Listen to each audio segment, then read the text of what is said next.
Welcome to our channel. Today we how to recover data with Seagate, full guide step by step clearly.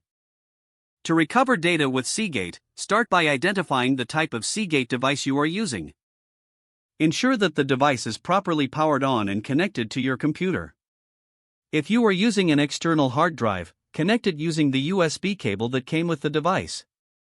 For internal drives, make sure your computer is shut down before installation and properly connect the drive. Once connected, turn on your computer and wait for the operating system to recognize the Seagate drive. Next, check if the drive appears in My Computer or Finder. If the drive is visible, open it to see if your files are accessible. In case the drive is not detected, try using a different USB port or cable. You may want to run a disk check through your operating system. For Windows users, open this PC, right-click on the Seagate drive, and select Properties. Go to the Tools tab and click on Check. Follow the prompts to complete the scan and repair. If your data is still not accessible, consider using Seagate's own data recovery software. Download the software from the official Seagate website. Install the application following the on-screen instructions. Launch the software and select the Seagate drive you want to recover data from. Choose the recovery option that best fits your situation, such as Basic Recovery or Advanced Recovery.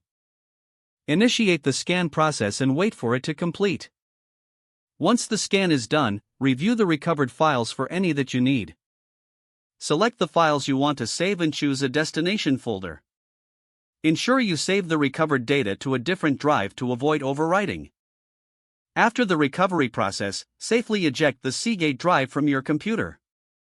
If data recovery software does not yield results, consult professional data recovery services. Follow these steps carefully for effective data recovery with your Seagate device. If the page does not load, refresh the browser or try again in a private or incognito window. Make sure you are using the correct email address, then retype it carefully to avoid small typos. If your password is not accepted, use the reset option and create a new strong password you can remember. Check your spam folder for verification or security emails, then complete any requested confirmation steps.